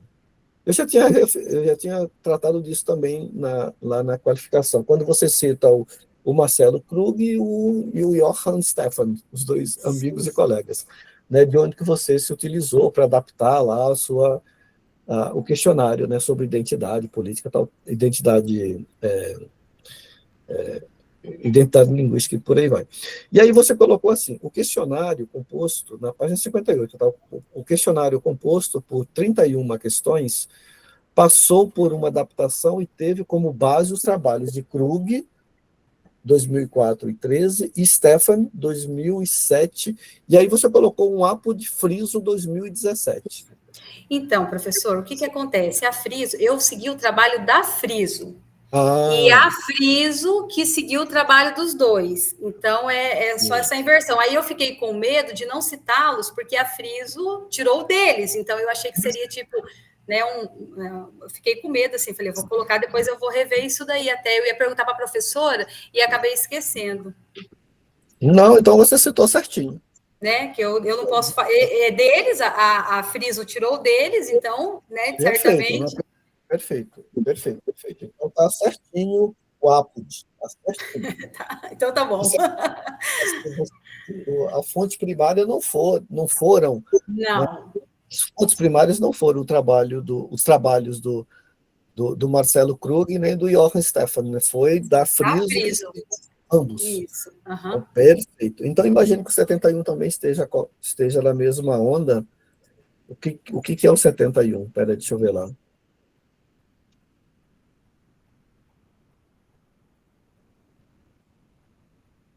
O 71 você fala, é o APOD Instituto Socioambiental. Você fala, seguindo esta linha de raciocínio conforme exposto por Rodrigues, né, o Arion, né? E aí você coloca 1986, APOD Instituto, ou seja, você leu lá do Rodrigues lá no Instituto Socioambiental. Isso. Então, perfeito. Então, tá. Então, muito bem. Vamos lá. Ou seja, esse capítulo 4 só tinha essas questões para eu. Será que você usou o APOD direitinho? A sua análise, para mim, eu acho que está. Lá na qualificação eu já tinha dito que já estava boa, né? Agora eu acho que ficou super redondinha. E nas suas considerações finais, né? Olha só, na página 121, quando você diz, eu queria só ter certeza se você utilizou o termo diversidade linguística com consciência do que significa dizer esse termo. Sim. Tá lá na 121, vamos lá, que acho que é a última... Peraí. 121. Tá vendo? Tá super rápido aqui. Vamos lá, rapidinho. É bom que pega um trabalho assim, né? Para mim foi uma maravilha pegar um trabalho assim. Coisa que não dá muito trabalho, como é o caso, trabalho bem feito não dá muito trabalho. Que bom. Até vou dormir essa noite. Às vezes fala, não dá trabalho. Não, quer dizer, porque você fala, putz, tem que fazer tudo de novo, então faz tudo de novo. Né? Mas assim, é lá no último parágrafo das suas considerações finais, que eu acho que poderia ser maior. Você economizou nessas referências, nessas suas considerações finais, mas eu acho que é o suficiente que você escreveu. Tá? Mas vamos lá. Você coloca assim: evidenciamos, portanto, nesta dissertação, a relevância de se reconhecer e valorizar essa luta contínua por manutenção da diversidade linguística e cultural dos povos indígenas. É nesse sentido que esperamos ter contribuído para a academia e a sociedade, e, claro, né, para, para os povos caiabi, né, para o povo caiabi. Desculpa aí, professor Francisco. Povos. Tá? Então, nesse último, assim, você utilizou essa diversidade linguística no sentido, acho que é, de fato, diversidade linguística, de você encontrar num espaço geográfico muitas línguas. É isso? Sim, foi isso. Então, beleza. É porque a diversidade, eu não quis entrar no campo geral da língua, mas ali diante deles, né, dessa diversidade deles, dos indígenas. Eles, a diversidade linguística naquele lugar. Naquele lugar, é isso aí. Isso, de você ter mais uma língua ali naquele lugar. Isso. Quando a gente fala de diversidade linguística, você está se referindo exatamente a línguas diferentes. Isso aí. Um lugar específico, ou não um lugar geral que você está falando. Aqui tem multiplicidade linguística. A discussão sobre a luta contínua pela manutenção da diversidade linguística. Veja o que você está falando aqui. Ó. A manutenção pela diversidade linguística significa dizer, eu espero que o meu trabalho valorize aqui a continuação dessa mistura que tem aqui, de não prevalecer uma língua em si em detrimento de outra. Aqui é uma diversidade linguística que existe, que isso estou falando, fazendo a interpretação do que você está escrevendo, tá? A diversidade linguística aqui é benéfica, né? E aí eu não sei, a minha dúvida é se você estava falando aqui, olha, aqui eu tenho uma diversidade linguística e o meu trabalho tem aqui, né, uma importância de dizer que a língua caiabi é importante que ela seja, quer dizer, essa manutenção, a valorização de tudo isso, né? Porque você falou da situação atual, que é importante manter essa discussão sobre a diversidade linguística, a manutenção, você utilizou a manutenção da diversidade linguística. Tá. Eu penso assim, que a manutenção, por quê? Porque como eles estão, existem os casamentos, e aí dentro daquele grupo social, daquele grupo linguístico, entra outra língua, né, outra cultura, e fica tudo ali dentro. Então, que continue, porque além de ser importante culturalmente, essa junção cultural, linguística, né, eu quis dizer nesse sentido. Mas se o professor acha que as pessoas que vão ler, o leitor vai interpretar de uma outra maneira, eu posso estar substituindo essa forma, né, fazendo de um entendimento melhor para o leitor, né, nesse sentido. Pode ser, porque assim, o teu trabalho está falando da língua específica, né? E tudo leva a crer para dizer, olha, o meu trabalho aqui é para... para ser muito franco com você e com vocês todos que estão aqui, assim, tem determinados termos, né, que a gente acaba utilizando, do tipo, eu exijo que seja assim, a luta, não sei o quê, parecem palavras muito... Entendi. Muito, não digo muito fortes, mas muito... como é que eu vou dizer isso? Muito polarizadas, sabe? As coisas muito polarizadas. Né? E como eu disse ontem, na verdade, quando a gente faz um trabalho, né, num determinado lugar, né, o trabalho que a gente está fazendo de pesquisa, é óbvio que ele vai ter uma influência e uma importância na discussão, na manutenção, na valorização, tudo isso, tá? Mas, quer dizer, o trabalho que você fez, assim também como o da Eliane fez, é só um pedacinho de uma atitude, né, que você está fazendo, dizendo é importante a gente lidar com esse assunto dessa maneira, né? E aí tem a coisa mas aquela coisa que nós falamos ontem também, de dizer da política linguística, exatamente é tudo isso quer dizer, quais são os atores desse cenário para que de fato exista, né, essa preocupação, né, da valorização, da manutenção, na verdade, assim, de reconhecimento dessa multiplicidade cultural, etc., e nenhuma em ser valorizada em detrimento da outra, entendeu? Tá. É por aí que eu quis dizer. E isso não depende apenas de uma atitude de um determinado momento, de um determinado lugar, sabe? De um Sim. determinado lugar. Aí depende de atitude, claro, daquilo que é do administrativo, aí a primeira-dama está aqui para escutar isso também, assim, daquilo que é de política em relação da prefeitura, do lugar, do Estado, né, das pessoas que compõem ou que podem, que têm o poder político, financeiro e tudo mais para atuar nesse momento. Né? Não é um... E por isso que eu fiquei feliz de perceber aqui a presença a presença de todas as pessoas que estão aqui. Né? Por isso que eu falei, isso é inédito. Né? Isso aqui é como se fosse, gente, isso é importante, veja importante isso aqui. E não pensando só do lado político, eu me preocupo com os animais, então votem em mim. Né? Eu me preocupo com os indígenas, então vote em mim. Não, a gente tem que pensar na comunidade no geral, como no geral.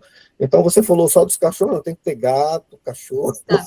Pode ter que levar ração para gato na aldeia também, tá aqui. Também, com certeza tem muitos gatos lá, não tem muitos gatos. Eu sou um gateiro e defendo gatos.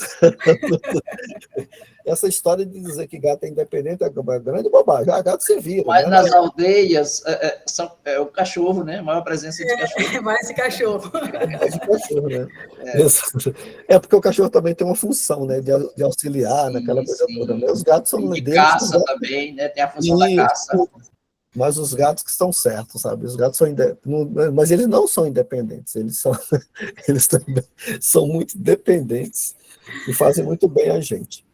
É isso, então, muito obrigado de novo pelo convite e pelo privilégio, de verdade, foi um privilégio de estar aqui neste momento, né, nas duas defesas, das de ontem e da de hoje. Obrigado, viu, Socorro? Obrigado, Nídia, obrigado, professor Francisco, aqui pela interação e os demais pessoas que estão aqui assistindo. Obrigada. Não precisa responder nada, não, só se quiser fazer um comentário. Para mim, eu queria te agradecer, professor Morivaldo, o senhor é uma grande inspiração para muitos, já ajudou muitas pessoas, sua contribuição para a educação é muito grande, e eu tenho muita honra. Quando eu estiver velhinha, que eu falar assim, a minha banca examinadora, as pessoas que estiveram lá me ajudaram muito. Vocês não só me ajudaram no meu mestrado, mas também vocês me ajudaram na minha vida pessoal, na minha vida profissional, no meu desenvolvimento, de todas as formas. Então, para mim, é uma honra ter a professora Socorro, professor Morivaldo, professor Francisco, na minha história acadêmica. Vocês foram e serão sempre muito importantes na minha vida. Minha gratidão. E principalmente a professora Socorro, que me aguentou esses 2 anos. E acho que você, no tempo que você tem no tempo que você tem, né, em tudo, acho que você tem que continuar assim. E tem uma outra coisa, né, assim, o retorno para o lugar, não é simplesmente dizer, olha, eu fiz isso com vocês, tal. Está aqui as fotografias, etc., mas assim, é um retorno que vai fazer exatamente diferença na vida deles, na vida, no dia a dia deles e tudo mais. Viu, dona Cristiane? Olha lá o gato dele lá atrás. Olha o gato dele lá. Um deles, tem 2. Então, assim, que tem que fazer diferença, né? Porque assim, é muito comum nós aqui da academia estarmos aqui cercados aqui na USP, falar que a gente vive no condado do Butantã, né? Assim, nós somos gente diferenciada, que não deve ser assim. Não deve ser assim. A academia tem um papel muito importante, e o papel importante da academia não é só colocarmos os nossos professores, nossos alunos no lugar para fazer pesquisa, para depois você ter o título, e aí? Esse título, obviamente, é favorável para quem está defendendo, né? Na sua vida profissional, etc., Mas qual é o retorno de fato disso para as pessoas, ou para a comunidade, para o povo, que a gente foi lá e nós fizemos a nossa pesquisa? Por isso que essa área de pesquisa, para mim, ela tem uma função muito importante, né? Da sociolinguística, da dialetologia, né, do que o trabalho simplesmente de escritório, de biblioteca, não sei o que tal. Você está ali pensando um monte de coisa, mas esse trabalho empírico faz uma diferença enorme na sua vida, viu, Nídia, e de todos os pesquisadores que fazem pesquisa empírica, assim também como tem que ficar óbvio, tem que ficar muito evidente e claro, né, para o lugar onde nós estamos utilizando para fazermos as nossas pesquisas a respeito de variação linguística, de mudança linguística, e por aí vai. Então, acho que o retorno não é simplesmente dizer, olha, Jane e todos o que ela representa, olha aqui que maravilha que eu falei de vocês. Não, acho que esse retorno tem que ser material mesmo, eles têm que sentir na pele a diferença na vida deles, no dia a dia deles, o antes e o depois da sua pesquisa lá nesse lugar. Obrigada, será feito. Obrigada, Morivaldo, né? E passo a palavra, né, para a Cristiane, e logo após nós vamos para a finalização da defesa, ela levantou a mão, né? E depois, como eu disse, né, espaço para quem mais desejar falar. Pois não, Cristiane. Antes, assim, só para elogiar isso também isso é uma raridade, viu, dona Cristiane? Isso é uma raridade. Tá? Em defesa, que é uma coisa muito protocolar, né? Abrir espaço para esse... A gente abre espaço lá no fim, mas abrir espaço antes de qualquer coisa para as pessoas que estão participando. E a Socorro fez isso brilhantemente, viu, Socorro? Parabéns por essa atitude. Abrindo espaço para as pessoas que estão assistindo aqui para se manifestarem também. Muito bem, isso é quebra de protocolo e é uma quebra de protocolo saudável para a academia. Levantei a mão porque eu vi que poderia, tá, gente? Desculpa aí, mas realmente não poderia deixar de passar essa oportunidade de estar aqui acompanhando, né, incentivando. Eu vi, aqui temos, além da Secretaria de Desenvolvimento Social, nós estamos ali com a Secretaria de Agricultura Familiar, que está presente ali, o Lincoln Nadal é o nosso secretário, que tem em sua secretaria o Departamento de Assuntos Indígenas, também temos aí a cultura, temos várias pessoas da assistência, da educação, que eu fui olhando, e isso, para mim, é isso, porque o que a gente tem feito aqui em Marcelândia, desde que eu já está aqui, esse olhar que o senhor fala, seu Manuel, o seu Francisco também, que, com as colocações perfeitas em relação às comunidades, né, aos indígenas, no Mato Grosso há uma grande coisa que eu digo assim, que está inspirando, eu devo colocar aqui, inspirando esse trabalho com os indígenas, que é a primeira-dama do Estado, que abraçou a causa indígena, e com isso ela tem feito que a própria assistência social e outras secretarias estejam abraçando. Quando a Nídia iniciou esse trabalho e nos contou, a gente se disponibilizou a poder auxiliar no que fosse possível, né, Nídia? Sim. A Nídia tem uma aceitação muito grande entre todas as culturas, vamos dizer, né? Ela fala a linguagem de cada um, conforme cada um, e eu tinha certeza que ela ia desenvolver um excelente trabalho, vejo aí que desenvolveu, e a gente, como município, eu digo assim, a gente só agradece, já falei para a Nídia, quando terminar tudo, que a gente quer isso no acervo da biblioteca, a gente quer divulgar, deixar isso para a posteridade, que é uma grande preocupação, realmente, a gente está articulando muito, não só a nível municipal, mas também com DREs, educação, situação das escolas, para melhorar. Temos essa ação que a gente inventou, uma ação com modo de atender, né, intersetorial, e a gente vê realmente o quanto é necessário esse respeito à cultura deles, o quanto é necessário ouvi-los. Nem sempre dá para atendê-los, né, em todas as suas demandas, porque demandas todos têm, a gente sabe que não consegue, né, mas sempre, pelo menos, alguma coisa que vá acrescentando. Quero deixar também registrada, Manuel, sou fã de gato, de cachorro, de gato. Os gatos me adotam, não é eu que adoto eles, Minha casa é assim, ó. Entendo a tua colocação. Uma das grandes preocupações que eu tenho justamente nessas ações é levar também esse cuidado veterinário para os animais de lá, né? A conscientização, o trabalho que a gente tem que fazer junto a eles no cuidado. E, assim, tudo que eu ouvi aqui é muito bom, as correções muito pontuais, em nome do nosso município, Nídia, estou olhando para você agora, eu quero te agradecer. Obrigada. Tenho certeza que tudo isso que você levantou, tudo isso vai fazer parte de melhores políticas públicas para os indígenas nesse município. E isso isso é só um pontapé, porque a gente quer que tudo fique perene e que ele vá o resto da vida, se Deus quiser. Obrigada. Muito obrigada a todos, obrigado a todos os que estão acompanhando o trabalho dela. Eu sei que não foi fácil, mas o que é fácil também é esquecido rápido. É isso aí. Como o Francisco falou lá, eu tive, né, um orientador que marcou, nunca mais esqueceu. E é isso. Eu nunca esqueci uma professora de matemática minha. Obrigada. Agradeço de coração por tudo e faço, assim, não me agradeçam por estar aqui. Quem tem que agradecer somos nós. Muito obrigada, hein? Obrigada, O tempo. Obrigado, tá, Cristiane. Professora, me dê só um minutinho para eu dar uma informação, né? Então, veja,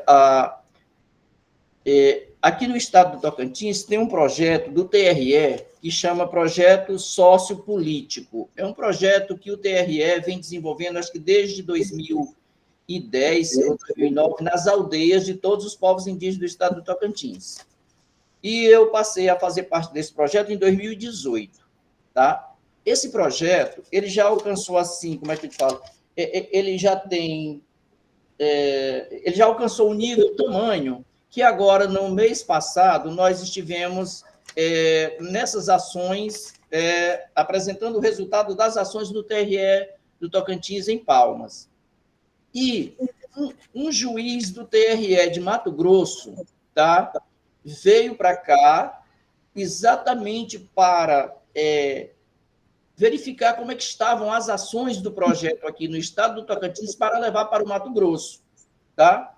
Então, estávamos presentes, eu e a Chiquinha Pareci, né? Chiquinha Pareci, né, é uma indígena altamente reconhecida nacionalmente, né? Então, esse juiz, ele nos convidou, tá?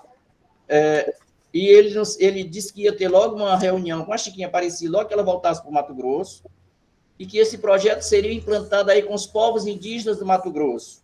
Tá? Isso é algo muito importante, se ele levar essa proposta daqui para lá, porque o projeto daqui hoje é um projeto enorme. Ele vai para as aldeias, tá? Ele leva o Ministério do Trabalho, o Ministério da Justiça, cartórios, essas questões documentais todas, tá?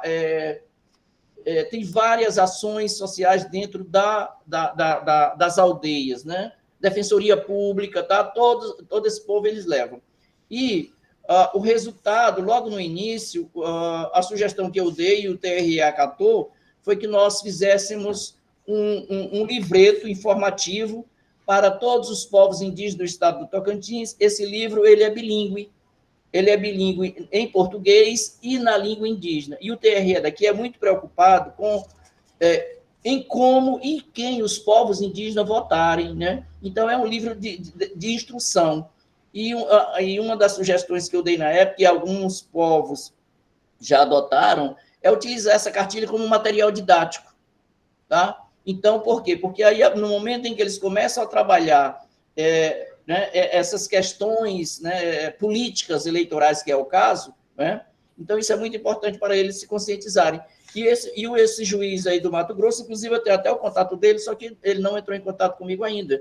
A sugestão que eu dei, porque ele disse, professor e Chiquinha, como é que eu faço se são tantos povos indígenas no estado do Mato Grosso? Né? Eu falei, olha, você deve escolher um povo, 2 povos, e começar a plantar essa sementinha, né? Nesses povos, 1 ou 2, e aí, a partir daí, esse projeto pode se ampliar, como hoje está como hoje está esse projeto sociopolítico do estado do Tocantins, que está sendo modelo para os demais TRE do Brasil, né, que já vieram do Mato Grosso, Brasília, São Paulo, de vários outros estados brasileiros. E eles fazem essas ações um ano anterior às eleições, né? Eles fazem ações em todas em todos os povos, escolhe 2 ou 3 aldeias. Mas era isso, tá? Então, se Mato Grosso realmente, e esse juiz, ele saiu daqui com, sabe assim, muito entusiasmado, né, com essas ações do TRE do estado do Tocantins, né? Se realmente isso for implantado, vai ser muito importante para os povos indígenas do estado do Tocantins, né? E aí, como a própria Cristiane falou, o município já trabalha com essas questões voltadas para as populações indígenas aí mais próximas, né? O governo do estado né, também, a Secretaria de Educação do Estado trabalha com a educação escolar indígena. A Chiquinha né, faz parte do conselho, aliás, ela é a presidente do Conselho Estadual de Educação Escolar Indígena do Mato Grosso. Então, ela é uma pessoa muito influente, de muita importância para a questão da educação escolar indígena do estado do Mato Grosso. Era só isso, tá, gente? A título de informação. Certo, professor, né? É claro que quando a gente gosta e escolhe essa profissão, a gente aproveita todas as oportunidades, né, para melhorar a situação dos brasileiros, e principalmente dos indígenas, né, principalmente. Então, como eu disse, nós vamos para uma próxima etapa, aí uns 10 minutos para vocês tomarem água. Podem continuar aqui na sala, tá? Nós vamos reunir para ver se a gente aprova ou não o trabalho da Nídia, né? É uma dúvida cruel, né? Então, nós voltaremos em 10 minutos, aí eu vou pedir licença, vou fechar a câmera e o microfone, certo?